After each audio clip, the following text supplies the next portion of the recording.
नमस्कार दोस्तों, एक बार फिर आपका बहुत बहुत स्वागत है अपना प्लेनेट ऑर्बिट टू सक्सेस में, आपका अपना डिजिटल प्लेटफॉर्म।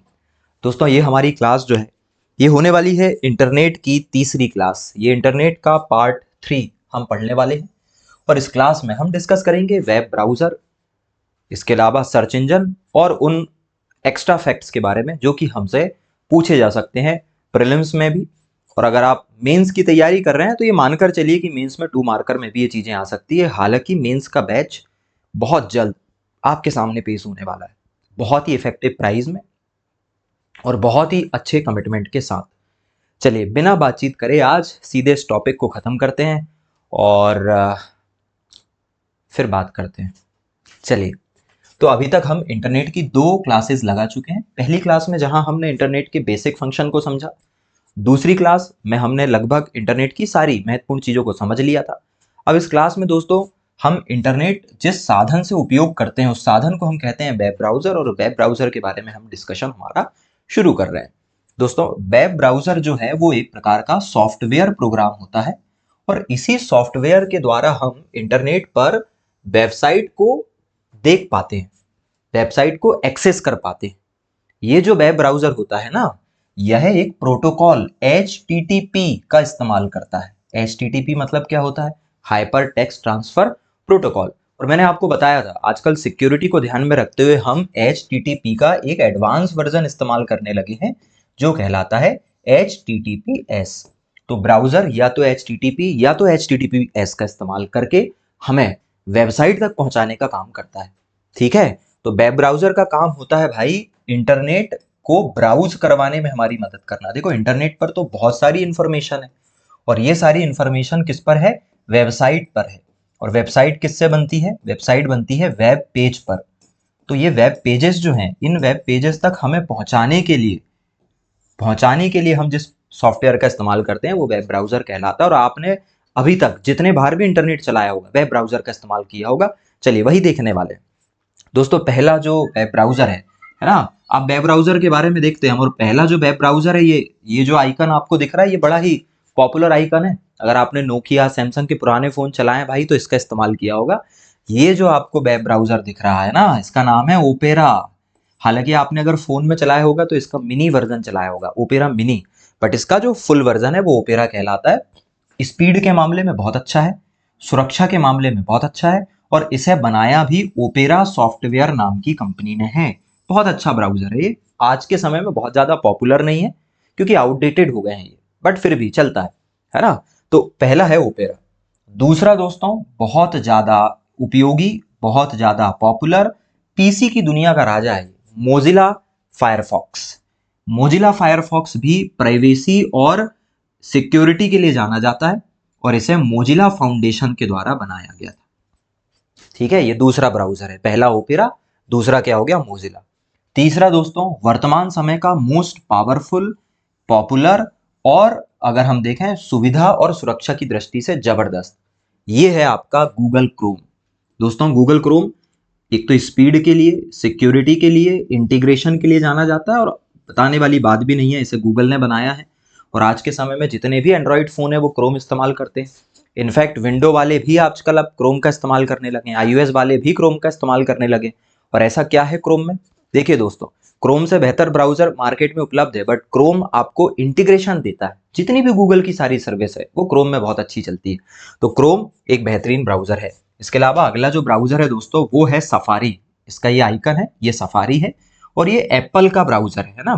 जो उसके लैपटॉप है वो मैक ओएस पे चलते हैं, फ़ोन iOS पे चलते हैं, उसके लिए बनाया गया है। और इसका ध्यान जो है प्राइवेसी पर काफ़ी ज़्यादा होता है। ये एप्पल के द्वारा बनाया गया वेब ब्राउज़र है। 4 वेब ब्राउज़र अभी तक हम देख चुके हैं, अभी और भी है। अगला है दोस्तों इंटरनेट एक्सप्लोरर। ये माइक्रोसॉफ्ट के लिए, माइक्रोसॉफ्ट विंडोज़ के लिए बनाया गया है। ठीक है, वर्तमान में बहुत ज़्यादा पॉपुलर नहीं है, पीछे हो चुका है। माइक्रोसॉफ्ट ने बनाया था अपने खुद का विंडो ऑपरेटिंग सिस्टम को बेहतर तरीके से ऑप्टिमाइज करने के लिए।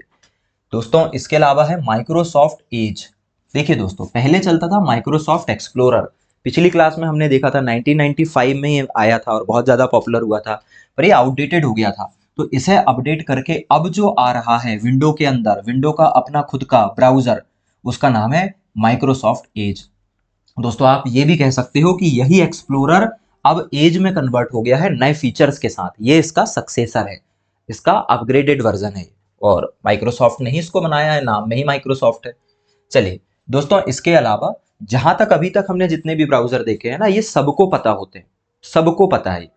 लेकिन अब कुछ ऐसे ब्राउजर हैं जो थोड़े से स्पेसिफिक हैं, इस पब्लिक डोमेन में लोग इनके बारे में इतना नहीं जानते हैं, पर बहुत इंपॉर्टेंट भी है, और इसके अलावा हर किसी की अपनी एक विशेषता भी। जैसे पहला एपिक।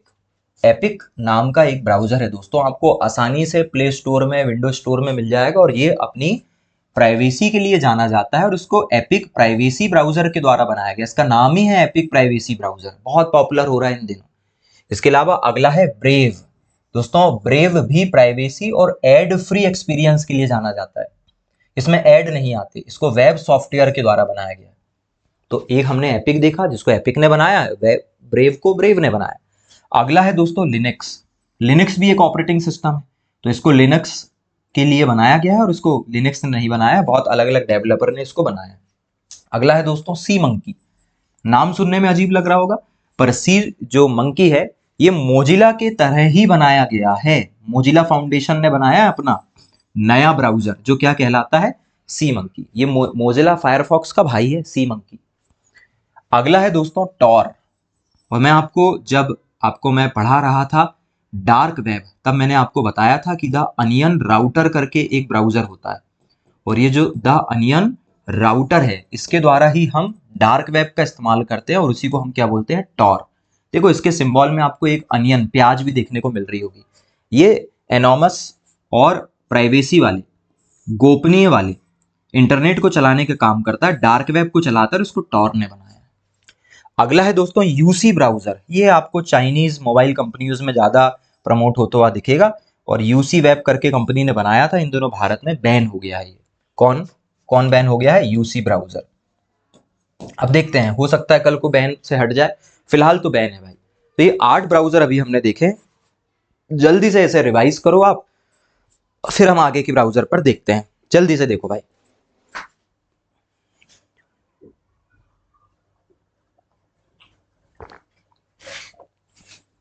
चलिए, सबसे पहले हमने देखा इंटरनेट एक्सप्लोरर, फिर हमने देखा माइक्रोसॉफ्ट एज, फिर हमने देखा एपिक, फिर हमने देखा ब्रेव, फिर हमने देखा लिनक्स, सी मंकी देखा, टॉर देखा, यूसी ब्राउजर देखा।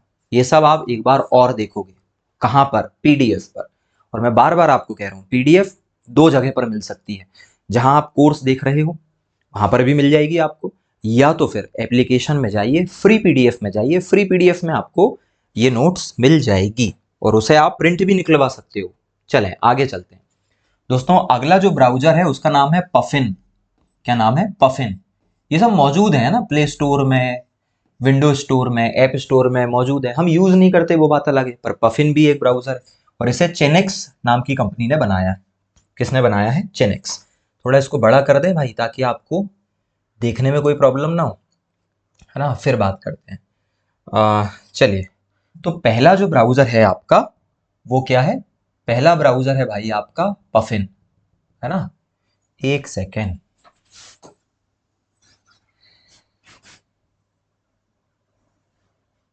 चलिए, पहला ब्राउजर जो अब हमें देखना है उसका नाम है पफिन, और पफिन एक लाइट वेट टाइप का है, कम मेमोरी में काम कर लेता है, और उसको चेनेक्स नाम की टेक्नोलॉजी वाली कंपनी ने बनाया।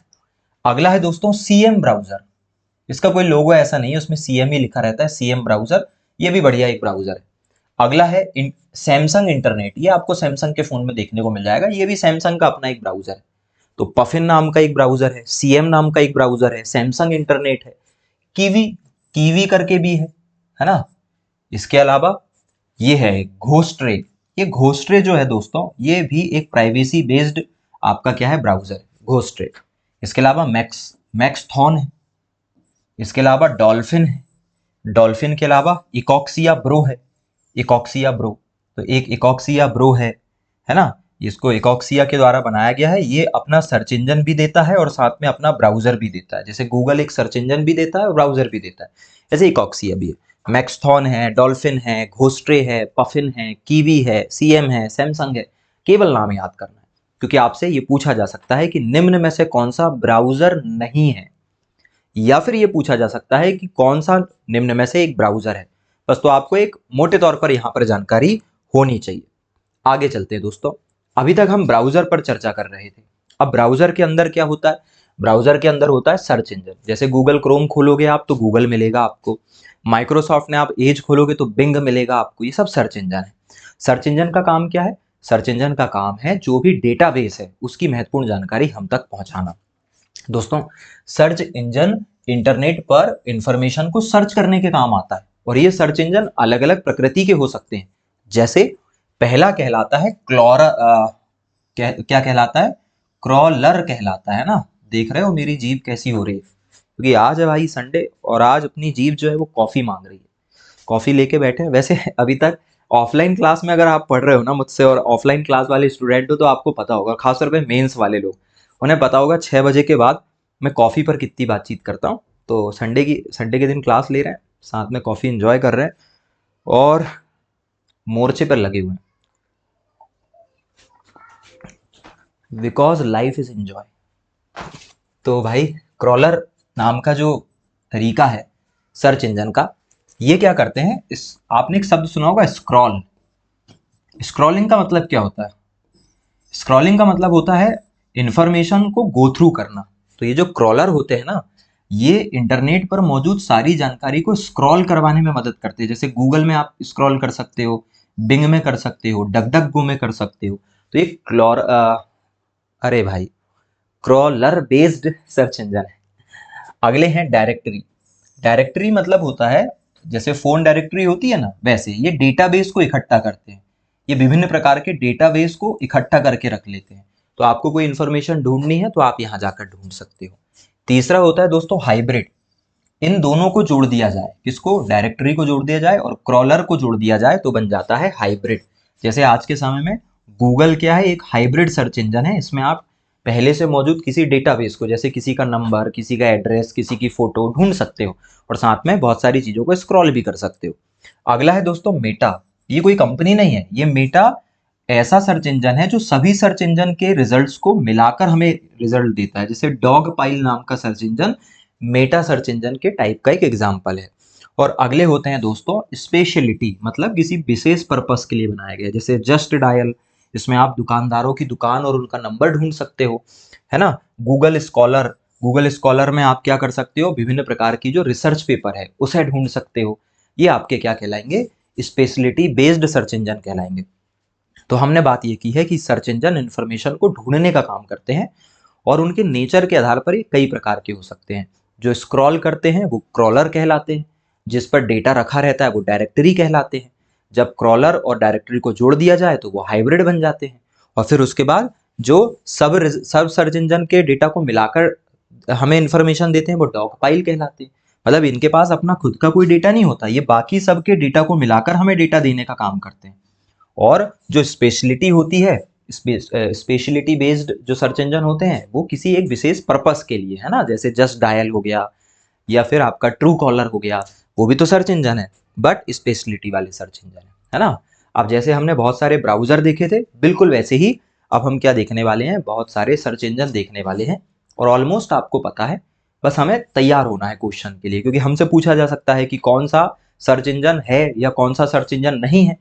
3 ब्राउजर देकर एक सर्च इंजन दे देंगे आपको, और आपसे पूछा जाएगा वो सर्च इंजन कौन सा है, ढूंढ कर बताओ। तो आपको पता होना चाहिए। चलिए, गूगल एक सर्च इंजन है दोस्तों। इनफैक्ट ये सबसे ज्यादा उपयोगी सर्च इंजन है, सबसे बड़ा सर्च इंजन है। दूसरा है बिंग दोस्तों। बिंग किसका है? माइक्रोसॉफ्ट कंपनी का सर्च इंजन क्या कहलाता है? बिंग। गूगल तो भाई गूगल कंपनी का ही सर्च इंजन है यार। अगला है दोस्तों डक डक गो।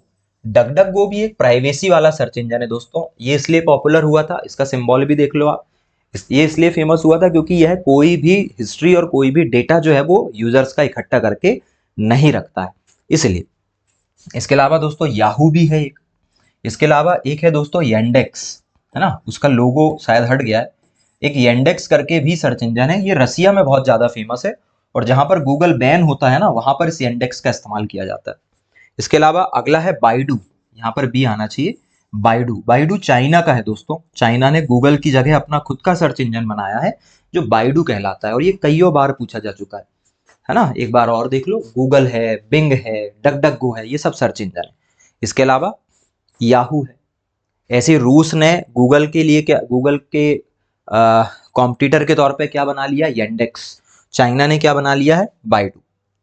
आगे चलते हैं। इसके अलावा ask.com दोस्तों, एक है आपका ask.com, एक है इंटरनेट आर्काइव जहां पर आप बहुत सारी बुक्स ढूंढ सकते हो। इसके अलावा ब्रेव, ब्रेव सर्च इंजन था, ब्रेव ब्राउजर था, बस ब्रेव। इसके अलावा परप्लेक्सिटी एआई दोस्तों, अभी ये बहुत ट्रेंडिंग पर है। परप्लेक्सिटी ये भी एक प्रकार का सर्च इंजन है। u.com ये भी एक प्रकार का सर्च इंजन है। तो आप इसे जरूर देखेंगे, पीडीएफ में बहुत बेसिक जानकारी है, केवल एक बार आपको पढ़ना है। और ये इन सब चीजों को पढ़ने के बजाय केवल आप ये याद रखेंगे, इनका नाम याद रखना है आपको, और अगर हो सके तो याद रख लिएगा कि इन्हें बनाने वाली कंपनी क्या है ना। और नाम में ये याद रखना है कि ये सर्च इंजन है ना। कंफ्यूज नहीं होना है, ब्राउजर अलग चीज होती है, सर्च इंजन अलग होती है ना, तो दोनों की अलग लिस्ट बनाओ और याद करो। अगर आप प्रीवियस ईयर क्वेश्चन उठाकर देखोगे तो ये बार बार पूछा गया है, और मैं प्रैक्टिस भी करवाऊंगा आपको। इसके अलावा दोस्तों, अगर इंडिया की बात करें तो इंडिया में एक सर्च इंजन बना था guruji.com। इंडिया का सर्च इंजन बना था एपिक, एपिक ब्राउजर भी है और एपिक सर्च इंजन भी है, याद रखिएगा। इसके अलावा रेडिफ, रेडिफ बहुत पुराना है दोस्तों, भारत का ही है, न्यूज खोजने का काम करता है रेडिफ। 123 खोज, iBharat.org, ये सब इंडिया बेस्ड सर्च इंजन है। ये क्या है, भारत में बने सर्च इंजन है। ये भारत में बने सर्च इंजन है दोस्तों, आप इन्हें भी पढ़िएगा क्योंकि ये पूछा जा सकता है हमसे। एक बार और देख लेते हैं। देखिए guruji.com, यार ये आंख मूंद कर लगाओ, भारत में बना है। एपिक, एपिक भी भारत में बना है। रेडिफ भारत का है, भारत का सबसे पुराना सर्च इंजन है रेडिफ। 123 खोज भारत का है, और iBharat.org ये भी भारत का है। चलें दोस्तों, आगे की बात करते हैं। अब कुछ छोटी मोटी और चर्चाओं पर हम आते हैं, और फिर हमारी इस क्लास को हम आगे लेकर चलेंगे, है ना। ये इंटरनेट की हमारी तीसरी और आखिरी क्लास होगी, इसके बाद हम किसी दूसरे टॉपिक पर मूव करने वाले हैं। चलिए दोस्तों, जब हम इंटरनेट पढ़ रहे हैं तो हमें 4-5 चीजों के बारे में अच्छे से पता होना चाहिए। पहली हमें जानकारी होनी चाहिए हाइपर लिंक क्या होती है, ठीक है। पहली जानकारी हमें होनी चाहिए हाइपर लिंक की। दूसरा होना चाहिए हमें जानकारी हाइपर टेक्स्ट की, कि भाई हाइपर टेक्स्ट क्या होता है। इसके बाद हमें जानकारी होनी चाहिए वेब पेज की, वेब पेज क्या होता है, ठीक है। ये टर्मिनोलॉजी है। इसके अलावा वेबसाइट तो ऑलमोस्ट पता है, पर चर्चा कर लेंगे फिर से। और एप्लीकेशन क्या होते हैं, जिनको आजकल हम शॉर्ट में एप्स बोलने लगे हैं, ये क्या होते हैं, इन पर हम चर्चा कर लेते हैं। दोस्तों हाइपर लिंक क्या होती है, आपने कई सारी ऐसी वेबसाइट चलाई होगी जिन वेबसाइट पर एक लिंक आती है, लगभग ब्लू या ग्रीन कलर की, और जैसे ही आप उस लिंक पर क्लिक करते हो आप किसी और पेज पर चले जाते हो। बात समझ में आ रही है। हाइपर लिंक वेबसाइट के अंदर छुपी हुई लिंक होती है, जिस पर क्लिक करते ही आप किसी और जानकारी में चले जाते हो, ये हाइपर लिंक कहलाती है। दो वेब पेजों को आपस में जोड़ने के लिए, सुनना भाई, सुनना सुनना, मुझे एक वेबसाइट बनानी है, और वेबसाइट बनाने के लिए सबसे पहले मैंने क्या बनाया, वेब पेज बनाया। मैंने एक वेब पेज बनाया, ठीक है, ये मेरी वेबसाइट है, वेबसाइट का नाम है alpha.com। अब मेरे पास एक और दूसरी वेबसाइट है, मेरी ही वेबसाइट है, वो beta.com, इसका भी मैंने एक वेब पेज बना लिया है। और मेरे दोनों चीजों को मैं आपस में लिंक करना चाहता हूं। सुनना, alpha.com में मैं बेचता हूं जूते, और beta.com में मैं बेचता हूं पॉलिश। अब जो आदमी जूता खरीदेगा उसको पॉलिश भी तो लगेगी, क्योंकि जूते में बेचता हूं लेदर वाले। तो भाई मैंने कहा एक काम करो, हम यहाँ पॉलिश वॉलिश नहीं बेचेंगे। आप जैसे ही इस वेबसाइट पर गए, आपने जूते देखा, तो जैसे ही जूते देखा तो उसके नीचे मैंने एक लिंक डाल दिया।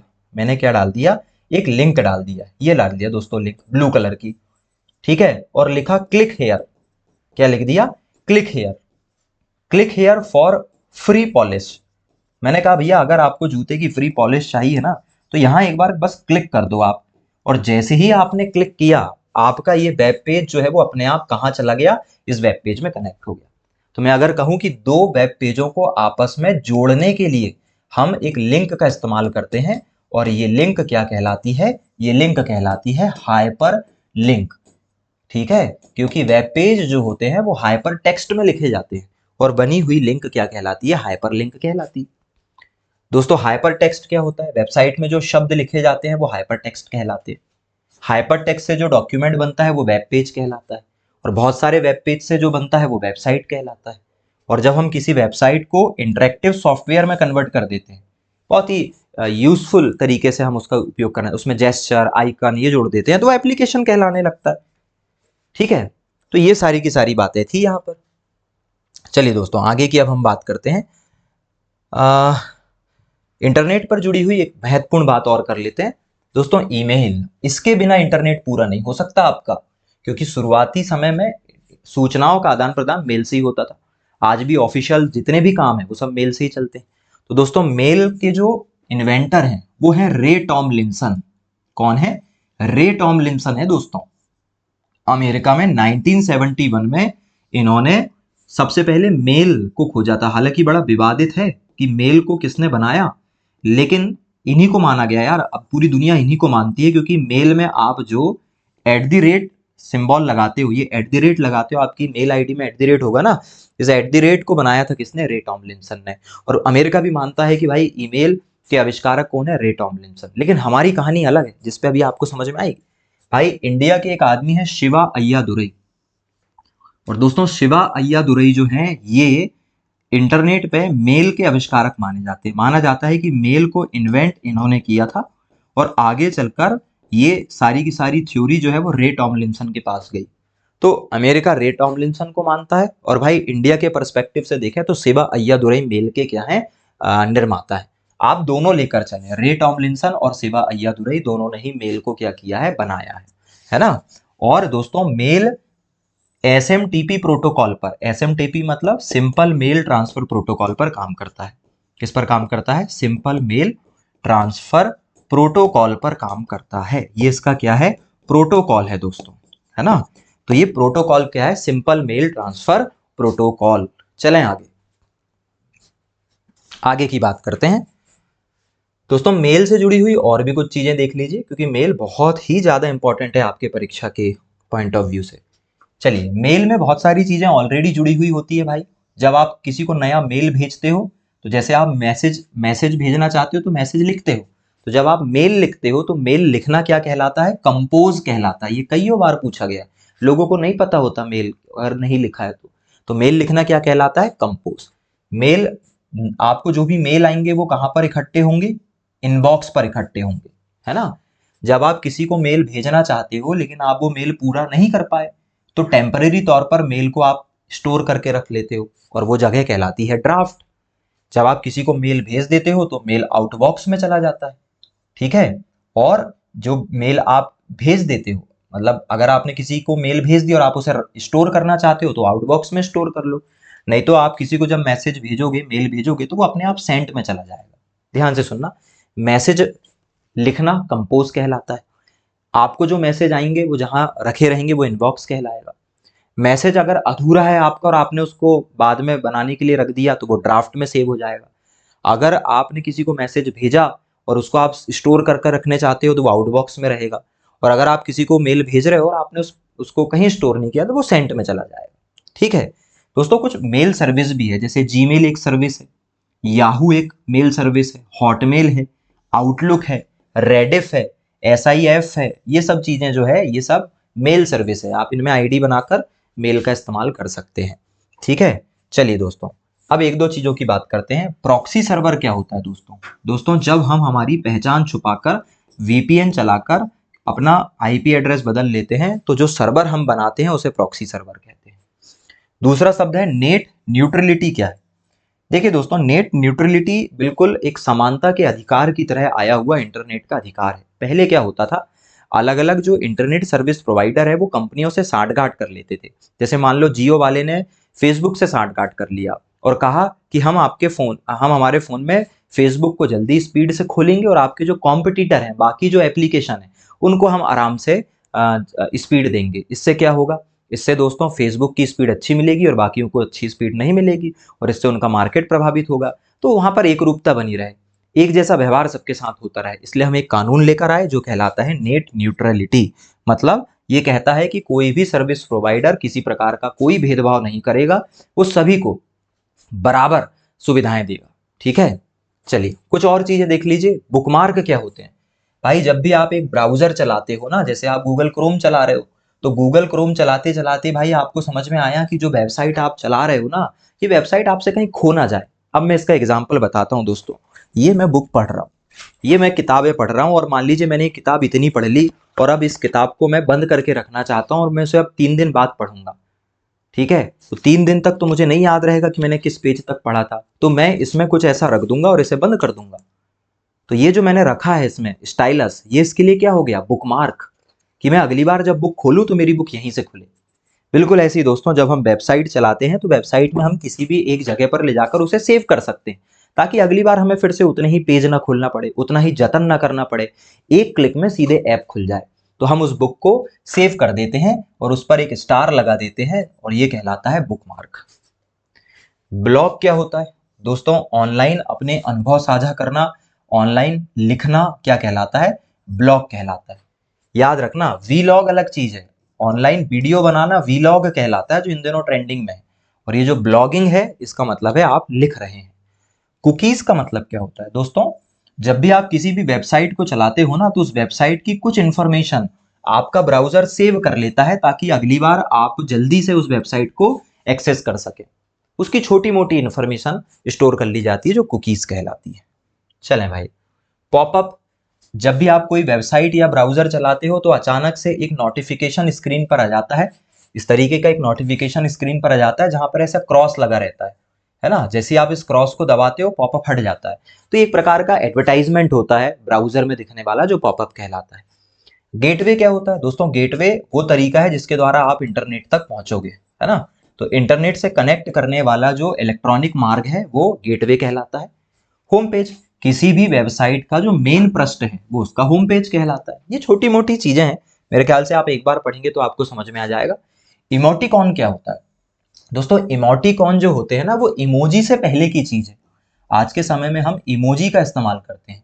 इमोजी में तो बहुत ही एक्सप्रेसिव कार्टून है हमारे पास। इमोटिकॉन अलग चीज है दोस्तों। इमोटिकॉन क्या होते हैं, इसे समझाने के लिए हमें कीबोर्ड लाना पड़ेगा। और यहाँ कीबोर्ड कैसे आएगा भाई, कोशिश करते हैं। चलिए, नहीं दोस्तों, फिलहाल यहाँ कोशिश नहीं हो पाएगी। इमोटिकॉन आपने कुछ इस प्रकार के इमोजी देखे होंगे, है ना, ऐसे आइकन बने रहते हैं उसमें, ये ऐसा बना दिए हमने, कुछ इस तरीके का बना दिए हमने, है ना, ये इमोटिकॉन है। इसमें दोस्तों चेहरा नहीं होता है, सिंबल होते हैं। इमोटिकॉन जो है वो सिंबल होते हैं, जबकि जो इमोजी होते हैं वो 3D होते हैं। ठीक है, तो आज के समय में आप इसका इस्तेमाल कर रहे हैं, आप इजीली कीबोर्ड में जाकर आज भी इमोटिकॉन का इस्तेमाल कर सकते हैं। गेटवे में बता चुका हूं। सर्फिंग का मतलब होता है ब्राउजिंग। आजकल हम सर्फिंग को क्या कहने लगे हैं, ब्राउजिंग। विंटन ग्रेस सर्फ के कारण सर्फिंग बोलते थे। इंटरनेट में किसी भी सूचना को ढूंढना ब्राउजिंग या सर्फिंग कहलाता है। आगे चलते हैं। आर्ची क्या है दोस्तों, आर्ची दुनिया का पहला सर्च इंजन है। याद रखिएगा, बहुत इंपॉर्टेंट चीज है ये। आर्ची क्या है, दुनिया का पहला सर्च इंजन क्या कहलाता है, आर्ची कहलाता है। वैसे ये फाइल को ढूंढने का काम करता था, इंटरनेट पे नहीं। कंप्यूटर के अंदर जो फाइल रखी रहती थी, फाइल को ढूंढता था। हु इज क्या होता है, हु इज दोस्तों, हु इज एक ऐसी प्रणाली है जिसमें आप किसी का भी डोमेन नेम ढूंढ सकते हो। जैसे मान लो मुझे एक नई वेबसाइट बनानी है, तो मुझे मान लो नई वेबसाइट बनानी है राम के नाम से, तो मुझे पहले देखना पड़ेगा ना कि राम के नाम से ऑलरेडी कोई डोमेन नेम रजिस्टर तो नहीं है। तो इसे ढूंढने की प्रणाली क्या कहलाती है, हुइज कहलाती है। क्या कहलाती है, हुइज। अगला है दोस्तों एनॉनिमस सर्वर, मतलब ऐसा सर्वर जिसमें उपयोगकर्ता की पहचान छुपी रहती है, वो एनॉनिमस सर्वर कहलाता है। चलिए, नाम से ही क्लियर है, आपको नाम समझ में आ गया तो आपको सब समझ में आ गया। पिंग का मतलब क्या है दोस्तों, इंटरनेट चल रहा है या नहीं चल रहा है, मतलब नेटवर्क की जांच करना। नेटवर्क की जांच करना क्या कहलाता है, पिंग कहलाता है।